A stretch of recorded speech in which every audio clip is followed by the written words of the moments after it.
down, we're down south, that's for Stavia. Turn up your sound and listen well, cause we got something to say to ya. Curry and Claypo, they in the know. Their topics cover A to Z. So whether you drive fast or slow, just sit on back and feel the beat. Oh no! It's Curry and Claypo. Good morning, it is January 6th, Thursday morning. Tony Kurre live here on the Curry and Claypo show. Curry and Claypo is moving to Thursdays, which is today, but we'll kick that off next Thursday right here on Tony Kurre. We got a lot of stuff going on here, man. Speaking of little guitars, had a great conversation with not only Damon Johnson, but his lovely bride, Linda, yesterday. She will join us on the Damon Johnson show coming up on Friday. So you're getting Damon and his wife for the Damon Johnson show coming up on Friday at noon and 8. Blues Almighty later today at noon and 8, a fresh new show. We talked about David Lee Roth. Is David Lee Roth done? It appears that David Lee Roth has played his last concert. We posted on Tony Kurre Radio yesterday the last singing of Jump as we know it. It was March 20th, 2020 when David Lee Roth opened up for Kiss. And we posted that video. So lots to get into. We'll do some rock and roll news. Beavis and Butthead are back. Yeah. Yes. When Beavis and Butthead came out 25, 30 years ago, I remember hearing commercials for it. I was like, what in the hell is this? What's MTV doing, man? And, of course, I fell in love with it like a lot of dudes do. I don't know how girls feel about Beavis and Butthead. And now at the age of 55, I'm so excited they're back. I'm feeling like life is normal again. I'm like, okay, good. Now I feel like we're back. We'll talk about that coming up in a few minutes. We got some rock news and also some really interesting news about people who are obsessed with celebrities. If you're really into this Pete Davidson, the Kim Kardashian thing, the Tristan Thompson thing, and you just can't seem to get away from it, and we talk about it here on the show, but this is entertainment. It says something about you. We'll talk about that as well. Also an amazing story. I get up a couple hours early, and I go through 5 or 6, 7 different publications that I check out every single morning, and there's a story about a guy who was imprisoned for 37 years who shouldn't have been. And the story is just amazing, and I'm reading it and thinking, is this something I want to talk about on the air? And I think it is. It's just an amazing story. I'll talk about that. Plus, dudes are always put in very interesting situations from their girlfriends and wives sometimes when it comes to compliments. We're always better off just to throw compliments out, even if we even don't believe it. But in this particular case, his girlfriend put him on the spot in front of his friends and her friends by asking him if she was the most beautiful woman in the world. And what he said, it got his ass in a big time amount of trouble. We'll talk about that coming up in a few minutes. Takes me back to my heydays here at Tony Kurre Radio. Cheap Trick was playing at the 5 Points Music Hall. That place had a lot of great shows. We did Hootie and the Blowfish down there. We had David Lee Roth down there at one point. Anyway, Cheap Trick was down there. I was talking to Rick Nielsen, Robin Zander, the guys, and I was doing my show from down there from 3 to 7, so I got a chance to hang out with the band for several hours. Got a nice autograph. I think I've told you that story. And Rick came up before and he said, listen, is there a song you want to hear? And I said, man, I'd love to hear She's Tight from the one-on-one set. It was relatively brand new at the time. He's like, sure. He goes, we'd be more than happy to play it for you. And unbeknownst to me, I had to be at Senior Frog later that night for naval battles. I can't imagine still doing that stuff. Actually, I can't imagine still doing that stuff. So I had to split at 8 o'clock, and the show started at 8 o'clock, and so I left, and a friend of mine called me and said, dude, Cheap Trick's on stage talking about you, and they're trying to put a spotlight on you because they're going to play your song, and they can't find you. And I was like, well, I'm already gone. I was already about three knees deep into belly buttons there at Senior Frog. We got a great show for you this morning. We'll go Facebook Live with the Tony Kurre page. I greatly appreciate all the people who check us out from a visual standpoint today. By the way, I have not shaved, so I look like a homeless man, and I just posted a picture with a mustache. I figured if a cat can look like Freddie Mercury, why can't I? We'll get into that coming up in just a few minutes right here on Tony Kurre Radio. It is Blues Almighty Thursday. Talked to Austin Hanks yesterday. And coming up next week, Austin Hanks, who is in, of course, the Big Bad Blues Band with Billy F. Gibbons of ZZ Top. He's going to start joining the show every single week right here on Tony Kurre Radio. So I'll look forward to having him on the mornings. We also have special guest Mark Ingram, who will join us next Wednesday, the athletic director for the UAB Blazers. We'll be talking about the NLI thing that's just kind of blown up. A&M has done it right. They've spent $25 to $30 million to bring in the recruiting class. You didn't think that was possible? We saw it coming, man. We nailed it years ago. We'll talk about that coming up next week as well. In the meantime, we've got a couple more days here. This particular week, first week of 2022. Word came out yesterday. Valerie Bertinelli has released here on Tony Kurre Radio the final thing that Eddie Van Halen said to her and Wolfgang before he passed away, and it would be what you imagine it would be, I love you, to which she also responded to, I love you too. She also said to Edward that maybe in a different life we could have made things work. And then she said, while I hated the drug addiction, the alcohol, and all of his bad habits, I truly love the man. And, of course, that's easier said than done, particularly when you know someone's gone forever. All of a sudden, these feelings start coming out. And it's like a relationship, right? You only remember the good things. You don't remember the bad things. But I thought it was very, very interesting. And Wolfgang, of course, was also by his side. And he also said he loved him, too, which you'd expect to have that happen. It's always interesting because people always want to know what people say right before they're going to pass away. Like it's going to be some major secret or something, like they're holding this secret to their deathbed. And it's usually like, I love you. Anyway, interesting story. You can check that out at TonyKurreRadio.net on our website. Great rock news. We'll get into it a little bit later on this morning here on Tony Kurre Radio. Also, we got this interesting survey that came out about people who are celebrity obsessed. I got some friends of mine that are really into reality TV. It's like they've got to see reality TV like every day. They're into these Beverly Hills wives and these basketball players' wives. I keep keeping up with the Kardashians, whatever reality television is to you. And they love, and they'll tell you they're obsessed with it. And to this research, this question, one of the questions was asked, if you could meet your celebrity crush and do something illegal for them, would you do it? The answer kind of blew me away. And then they asked them some cognitive questions. And basically what they found out is that people that are super obsessed with celebrities ain't as smart as the rest of us. We'll talk about this story coming up in a few minutes. Also a story, be great if Dr. Josh was here. We'll be back next Thursday. Partner is kind of put in a corner. He's out with his friends along with her friends, and they're all together, and they're talking about their celebrity crushes.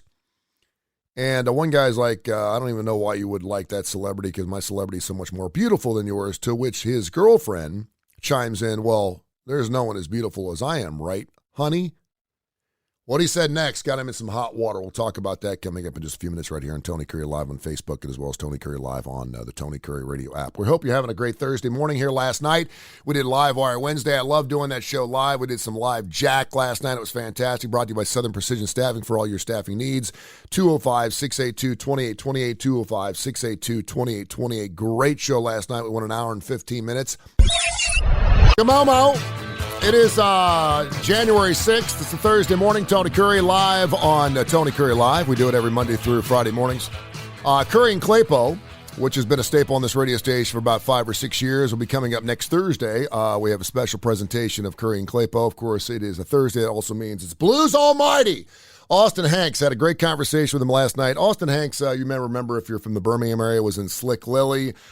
He's out in San Bernardino right now. He is in the Big Bad Blues Band with Billy Gibbons from ZZ Top. He wrote half of Futurama, which was the last ZZ Top album.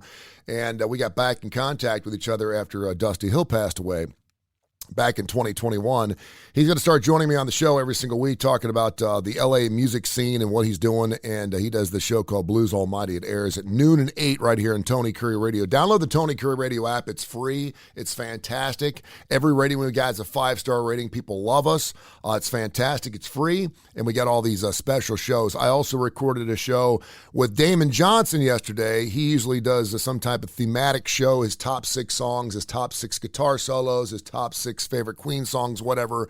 These are his top 6 butt rock tunes. I didn't even know what butt rock was until he told me. And then his wife joined the show yesterday, and she said, I'd rather it be called like the top 6 heavy metal hair band songs. I said, that's fine. So you're going to hear some Faster Pussycat, some Skid Row.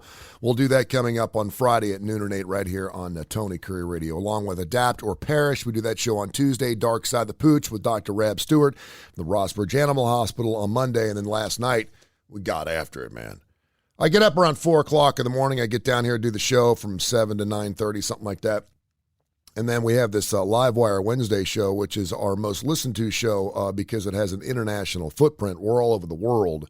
We were in, like 63 different countries last night. We had 40-something thousand people listening in Sydney, Australia last night because they love their AC/DC. We did Live Wire Wednesday last night from 8 to 9, brought to you by Southern Precision Staffing, 205-682-2028. So I peruse like several websites. I go on the Daily UK, I go on New York Post, I go to U.S. Sports Page. I do all these different things, and I try to find some stories that I think are kind of interesting to read.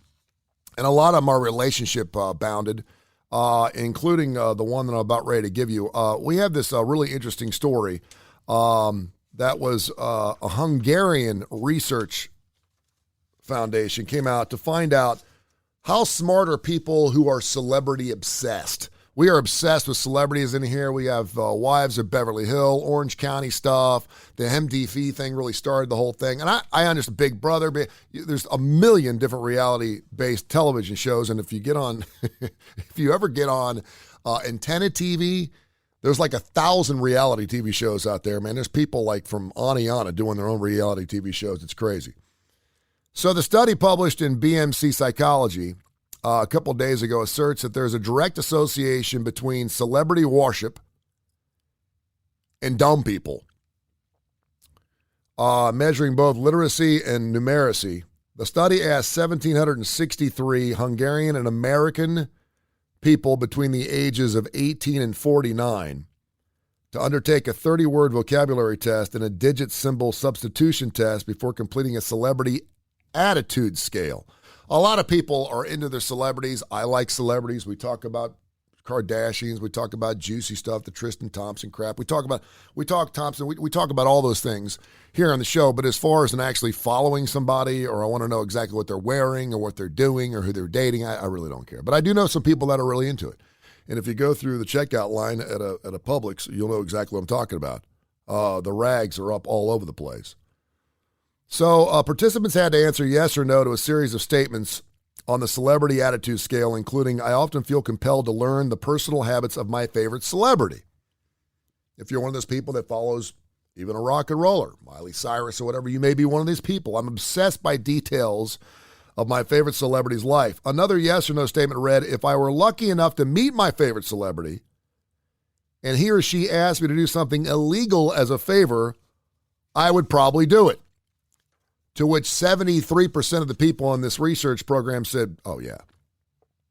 I will tell you this right now. I've been backstage with hundreds of different rock bands. You name it, I've been backstage. I've done it. I've been super blessed to have been in the rock and roll business long enough that I got a chance to meet just about anyone I've ever wanted to meet. And on several occasions, I've been asked, well, I told my Sam Kinison story, the Sam Kinison celebrity, a great comedian who I brought on stage in Louisville, Kentucky. On several occasions, I was asked to do something that I would consider now at this point moralistically trying or highly illegal. Oh, and I was like, oh, hell yeah. I mean, if Eddie Van Halen needs this and he's asking me to go get it, I almost felt like he was doing me a favor. I was like, I'm in. What do you need? How many? What size? What flavor? What color? Just tell me what you need, and I'll be more than happy to do it. So, I mean, we just get dumb as a box of shit when we get in front of people that blow us away. It's amazing to me. You can have someone that's got it all together, super successful. Maybe they have some power. They're married. They got kids. They're rich, and then they get around their favorite celebrity, and they just fall apart.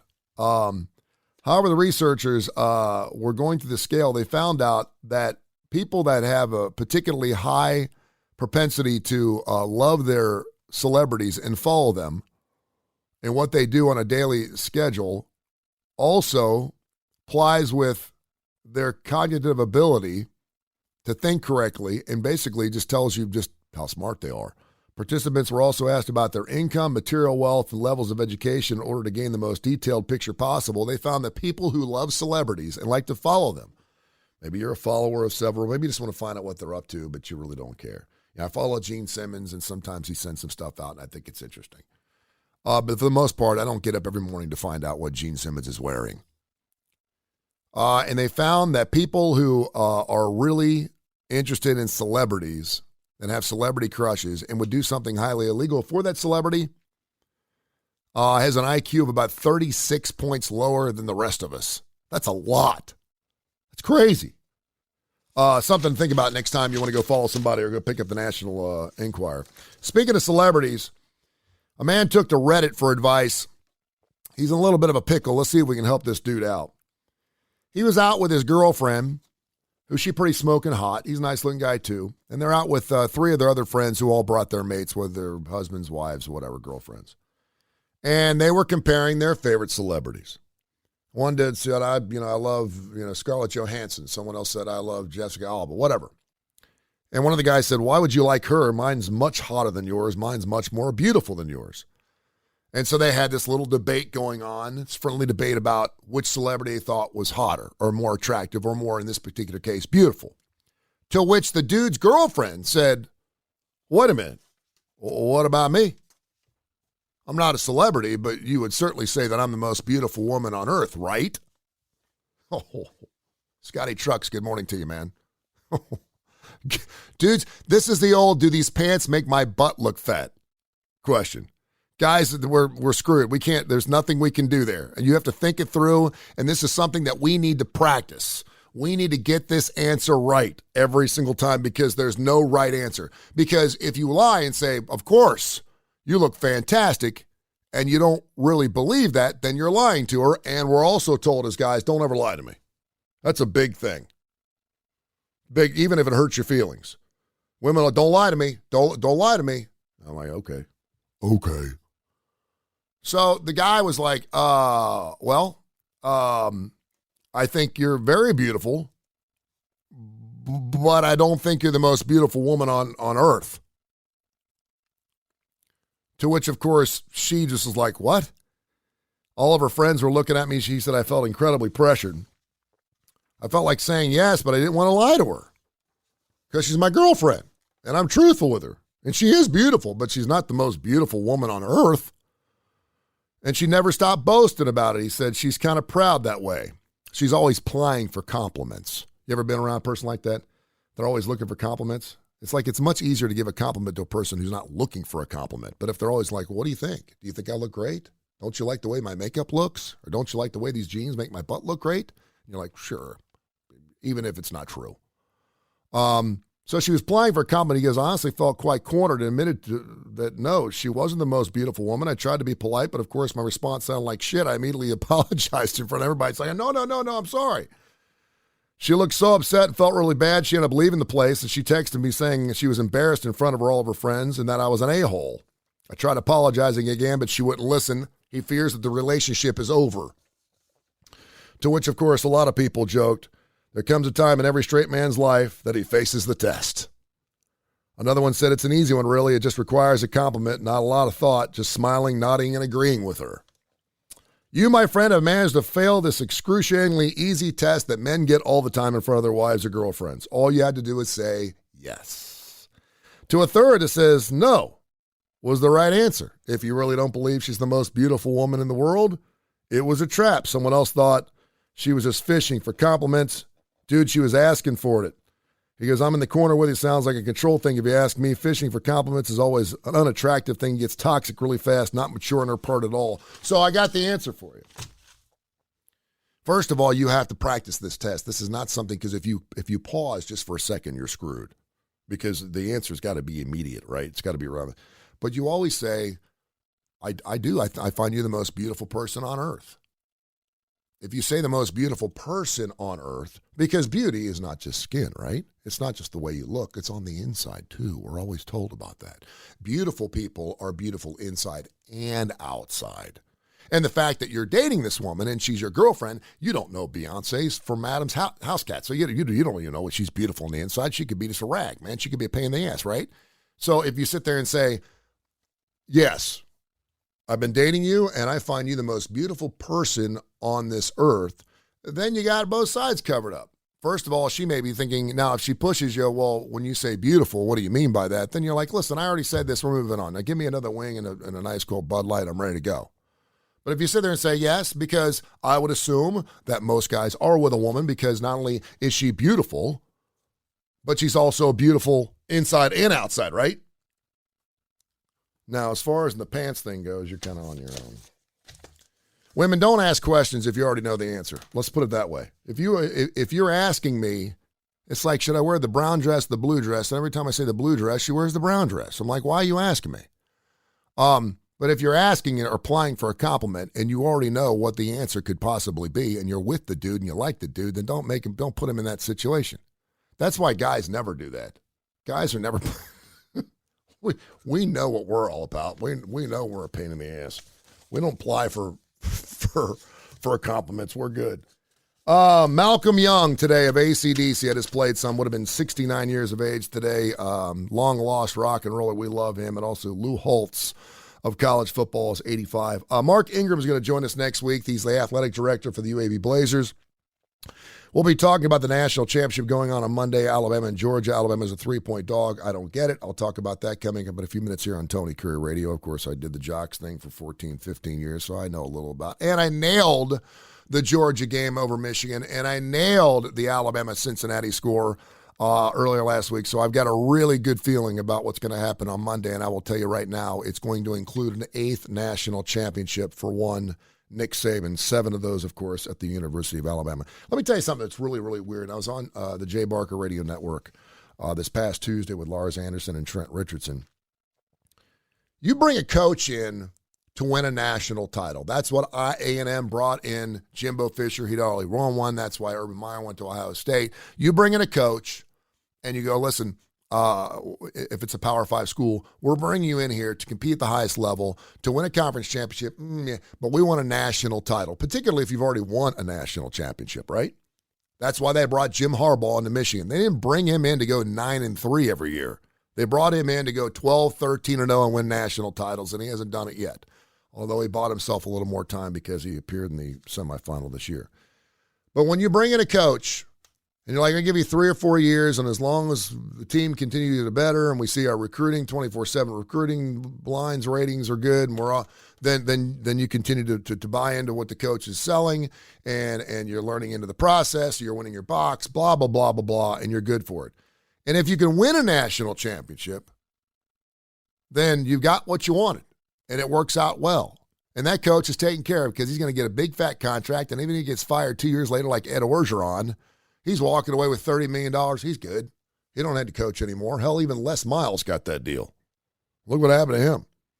But if Nick Saban wins his 8th championship, 2 more than Paul Bear Bryant, his 7th with Alabama, he will be averaging a national championship win every other year. That's crazy, man. I'm telling you. I've tweeted this out a million times. Teresa Ponder, good morning to you. I have tweeted this out a million times. Man, if you're an Alabama fan, listen up. If you're a college football fan, take it for what it's worth. You're probably hating Alabama, and that's why I think Georgia's installed as a 3-point favorite, because Vegas knows people do not want to bet on Alabama. They don't. They'll pound on Georgia all they want. That's why that line's going to stay right where it's at.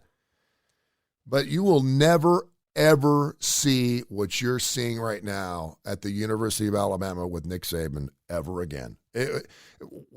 If you come back, I posted the picture of the cat that looks like Freddie Mercury. People think that Freddie Mercury's come back as a cat. I posted this morning. If you come back like on 150 years, and for some reason everything's relatively the same, we don't have flying cars and all that stuff, and we're still playing college football, people will still go back to 2000s and go, we've never seen anything like it again. You'll never see this again, ever. I mean, I hope people appreciate the time they're living in college football right now, because a lot of people just kind of take it for granted, but he will be averaging a national championship every other year at the University of Alabama. That is crazy. That is fantastic. That is unbelievable. To the point now where, you look at, say, Dabo Swinney. He lost 3 games this year. You're like, what's wrong with you? Well, the guy lost 3 games. It's a good season. Not when Nick Saban's still coaching. And I hope he coaches another 5 or 6 years. I think it's fantastic. I'll take a 60% Nick Saban over 100% Dabo right now. I'm just telling you. I will. All right, make sure you download the Tony Kurre Radio app. Blues Almighty later on this afternoon, noon at 8, Austin Hanks. does a full hour of all blues music. We got some Robert Cray in there, some Muddy Waters, his killer stuff. We'll do that at noon and 8 today on Thursday. And then, of course, on Friday, it's Damon Johnson's show Friday, noon and 8. And a special guest, Linda, his lovely bride, will join us for the show for the top 6 metal hair songs of all time. We got some Faster Pussycat. We got some Motley Crue. We'll do some Skid Row, some LA Guns. We'll do that tomorrow at noon and 8. I also like to refer it to as butt rock. I've never heard the phrase butt rock before.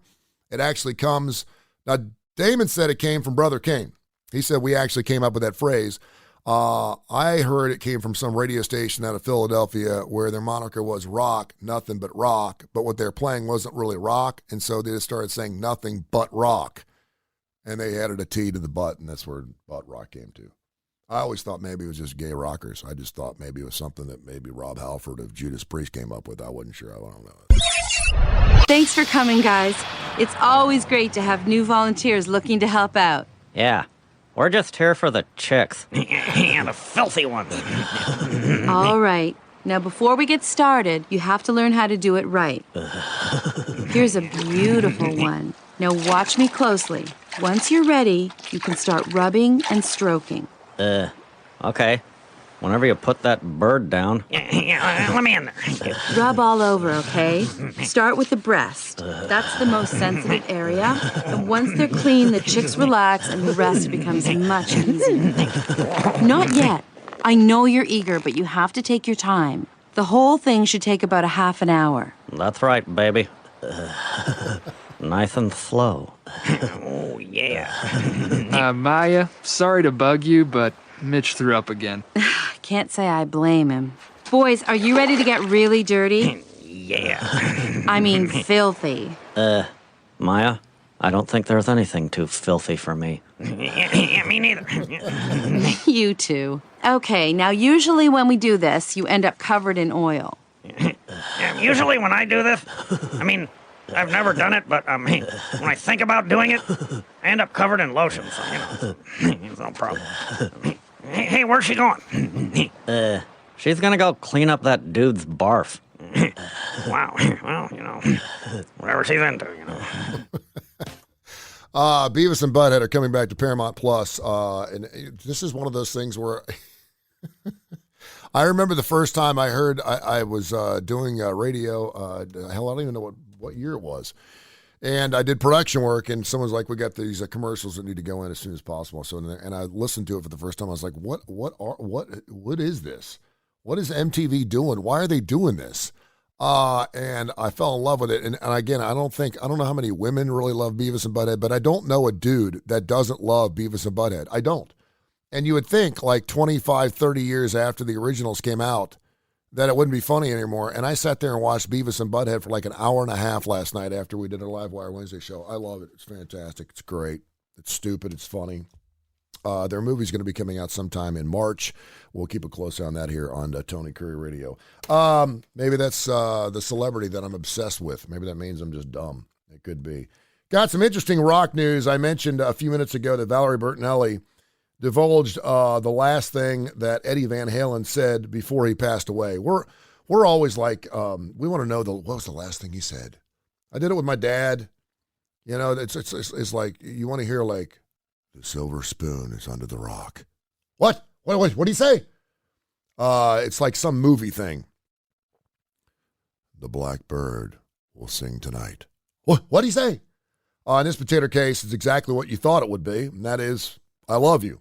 He said, I love you to Valerie Bertinelli, and of course to a Wolfgang, and to which Valerie also said that she loved him. It's a heart-wrenching story.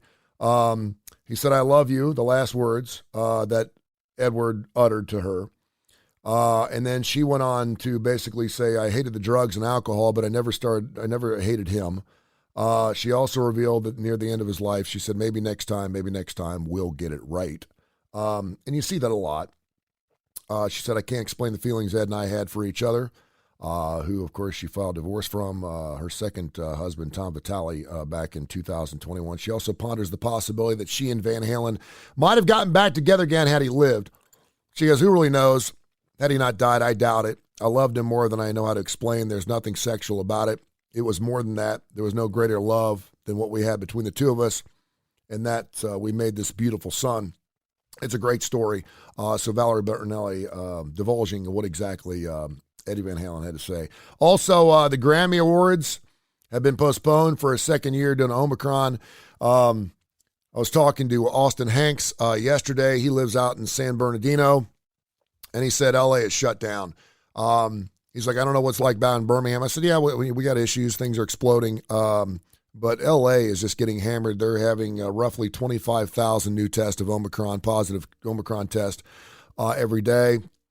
And so they're shutting things down so much now that the National Football League is looking at the idea of perhaps moving the Super Bowl from L.A. to Dallas to Jerry World. And, of course, I'm sure Jerry Jones would absolutely love that. But it's shutting things down. And Austin was like, man, it just is what it is. We have all these recording sessions, all these studio dates, and all these shows we want to do, and we just can't do anything. And now it's getting to the point where we don't even want to schedule anything because we know more than likely it's going to probably be canceled and rescheduled later, so we're just going to hold off. And it's really unfortunate for all of our rock and roll friends who that's how they make their living, man. That's what they do. That's what they do.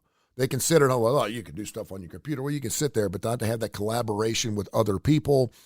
Sammy Hagar is doing a wonderful job at Zooming all of his protective and creative juices, if you will, with his band members in the circle, but it's just really unfortunate that we've gotten to that point. Also, the Beatles rooftop concert, which was one of the last shows they ever did, is coming to IMAX theaters. That's going to be something I want to watch. It's something I never get tired of is watching the Beatles. It's great stuff. So some rock news for you this morning here. And we also mentioned Malcolm Young. Would have been 69 today. Of course, he passed away a couple of years ago, but he would have been 69. Lou Holtz turns 85 today. Tony Kurre Radio. It's Tony Kurre Radio Live. It's a little redundant, but we like it. Hope you enjoyed Live Wire Wednesday last night. It's the Blues Almighty Thursday at noon and 8 to today. You'll be hearing a brand new Blues Almighty show. It's a full hour of great blues and classic rock with Austin Hanks of ZZ Top. Austin, of course, plays with Billy F. Gibbons. You know him from ZZ Top, and he's actually had Billy on a show a couple of times. And he'll have a special guest again starting next week. He's got Rick Nielsen coming from Cheap Trick. We've had Matt Sorum from Guns N' Roses on the show. Blackberry Smoke, should I say. Fantastic shows. And, of course, the Damon Johnson Show airs on Friday. We recorded that show yesterday, and he had his lovely bride, Linda, join him on the show. Top 6 hair metal songs. We got some Skid Row, LA Guns, Motley Crue. He originally wanted to do the top 6 butt rock songs. I didn't know what butt rock was. The first thing I thought of was gay rockers, which we could do the top 6 songs in gay rockers if we want to. But it really has nothing to do with that butt. It was nothing. It was rock, nothing but rock. Some radio station said they took the nothing out, put a T on the back, and they just started calling it butt rock. And basically, butt rock songs are songs from skag, nasty, filthy bands like Skid Row, LA Guns, Faster Pussycat, Jackal, Warrant, those hair bands that had limited success, but when they were successful, man, they blew the doors off. They normally came out with 2 or 3 bands. They wore makeup, cheap leather jackets, that kind of thing. You know, the music we love. Twisted Sister was considered butt rock. So we'll have all those songs for you at noon and 8 tomorrow right here on the Tony Kurre Radio. I mentioned this story yesterday, and we got some responses to it about a woman who thought she was having a heart attack. She's 31 years of age. She is a TikToker, and she was getting these strange requests for flatulating into jars. She was selling jars of her farts. She called herself a fartpreneur to the number of about $30,000 a week. She was tooting in jars, about 50 jars a week, and selling them for $1,000 a piece. Where the hell is all the money coming from? Give to charity, for gosh sakes. Anyway, she was eating so many beans and banana fiber shakes that she got gastrointestinal issues, and she thought she was having a heart attack, and the doctor said, no, stop eating so much stuff that gives you gas. You'll feel better. So she hung it up, despite the fact she's making $30,000 a week. Now this gal who is on Twitch is kind of like a spinoff of OnlyFans. The only difference is on Twitch, you can't show any nippage. You can get on there in a bikini, you can get on there basically butt naked, but you can't show any hootie, and you can't show any nips.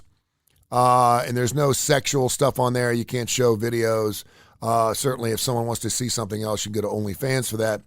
So her name is Amaranth, Amouranth. She's disclosed a bizarre request from a fan that set her net of thousands of dollars in a series of tweets. Yesterday, the U.S. platform's biggest female creator revealed that an admirer will pay her $8,000 to call them a loser on video. She said, someone offered me $8,000 to flip them off and call them a loser on my fan page. She said, y'all wild, I guess I'll do it. Well, of course. She broadcast to 5 million followers up to 12 hours every single day. The Texas streamed footage of her dancing, playing video games, and more, almost always clad in bikinis and or her underwear. She recently... guys are so dumb. The strip club has come home, hasn't it? She recently told Vice she makes about $1.5 million a month posting content to Twitch and its explicit counterpart OnlyFans. She admitted that people offered to email her with offers of obscene amounts of money, offers that are not always genuine. However, the most recent case appears to be legitimate as they've already made the donation to Amaranth's fan page Messenger. To clarify, their 40 times $200 donation spread out over 3 days. They had to confirm with their payment processor on the fan page Messenger from the person the stream added, so it's already paid. I don't know why you'd have to make 40 donations of $200 a piece. Maybe that's all they can take. They claim they'll rewatch the video every time they feel like procrastinating to get something started on their diet, work towards their goals. And so every time they feel like they want to go take a nap, they'll replay her saying, "You are a loser," flipping her the bird. Amazon bought Twitch for $1 billion in 2014. The stream platform has gone from strength to strength in the years since. Since its surge, of course, the coronavirus pandemic, the service now boasts over 2 million concurrent viewers at any one time. Unlike rival streaming platforms such as OnlyFans, however, users are strictly prohibited from posting explicit content. For those who are present as women, we ask you that you cover your nipples. We do not permit exposed underbust. Well, there you go. $8,000 to give to somebody you don't know to tell you you're a loser. Are we in the wrong business, or man, what are we doing, man? What is happening here? Anyway, you can see that story. I can post that story on the Tony Kurre Radio app if you'd like. Tony Kurre Radio. It's Thursday morning. Hope you enjoyed our little Facebook Live thing we did on the Tony Kurre page this morning. You can check that out. Also go to Tony Kurre Radio. We'll repost all those things. And, of course, we're getting after it here with Blues Almighty at noon and 8 today, right here on Tony Kurre Radio. Brand new shows going throughout to 2022. Super excited about that. We talked about Beavis and Butthead. They got a brand new movie out. Thank goodness. Seems like things are normal again. It's coming out on Paramount Plus a little bit later on in March. We'll keep a close eye on that. We did some rock news for you. We talked about people who are obsessed with celebrities, how they're dumb. They're not dumb. They're just not as smart as the rest of us. The rest of us have lives. I have a couple of really smart friends that really get into the reality TV thing, and they watch the stuff. We talked about that a little bit. And also talked about a woman who will flip you off and tell you you're a loser for $8,000. She has roughly 5 million followers on Twitch. And, of course, she'll do it in her underwear. You know, we talk about equality, and listen, I'm not going to pretend that women haven't had an uphill battle for a long period of time, and they should be making equal money. I'm totally on board with all that, right? But I will tell you this. If you're a good-looking woman, and moralistically you can pull it off, if you can take your clothes off, man, you can make anything you want. Now, I realize a lot of women are not doing that. That's not right. And I totally get that. But it is an out. Pretty much you get on OnlyFans or Twitch and you pretend to take your clothes off. I mean, people pay big-time bucks to get followers on Instagram, Twitter, Facebook, LinkedIn, whatever. And to know that if I could just sit here naked and get 5,000 followers in an hour, I think I may do it. Although I may have 5,000 people ask me not to do it. There was an article from Andrew Court out of the New York Post. Attractive women brag about pretty privileges and the insane benefits they get. You know, we had white privilege. Now we have pretty women privilege. Young women have taken to TikTok to reveal how they benefit from being really, really good looking. Content creators have shared videos discussing their pretty privilege, saying they're showered with free gifts and attention simply by just being attractive. Chicago-based beauty Angela Fabiola used the handle BeJewelBud, created a viral TikTok video listing all the freebies she received last summer courtesy of her pretty privilege. The bragging beauty claims she scored drinks, Uber rides, surf lessons, $500 tickets to Lollapalooza, all free of charge for no other reason than the fact that she's stunning. You're like, wait a minute. Whenever someone gives, this is the politics of attractiveness. Whenever you give somebody money, you're expecting something in return, right? She says, no. Just they don't expect anything in return. They're simply excited to be in her company. Oh, God. Kentucky-based blonde Mermaid Keels claims she's been the beneficiary of pretty privilege since shedding more than 100 pounds. The beauty shared an old photo that showed her 257 pounds, but she claims she rarely received any perks. No kidding. Guys are so dumb. God, we're dumb as a box of shit. I ain't kidding you, man. These days, however, Keels claims she benefits from her beauty every single day in a variety of different ways. It could be a little subtle thing that you wouldn't notice. Not being charged for that extra drink or dessert at a restaurant, or having someone offering to put air in your tires instead of seeing you struggle doing it. This is the guy driving down the road, sees the woman on the side of the road. You know what I'm talking about. Maybe people are doing a good deed. She said, I'm with you. They're doing a good deed, but why didn't they do a good deed when I weighed 257 pounds? Do you have to ask that question? It's because you weren't good-looking then. All of a sudden, all these good deeds started happening to me the moment I looked like this. I went from one good deed happening to a week to about 10 of them happening to me a day. However, other beautiful TikTokers say pretty privilege isn't all what it's cracked up to be. Stunning Olivia Paulson says she's been called a bitch simply for being hot. Meanwhile, a TikToker named Allie said there are numerous perils that come with being pretty.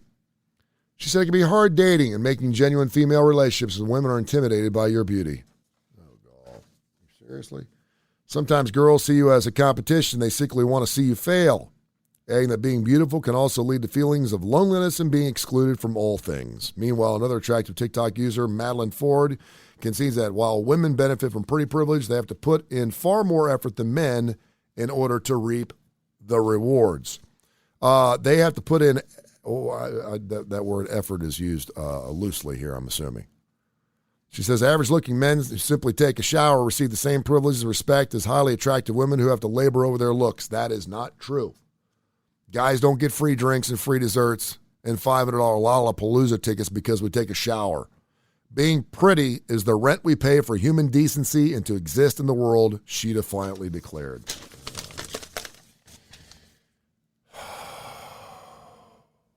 I don't know, man.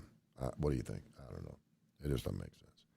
All right, a couple more classic rock and rollers. We're going to go all day long. Then at noon today, we'll be getting into Austin Hanks' Blues Almighty. It goes off at noon right here on Tony Kurre Radio.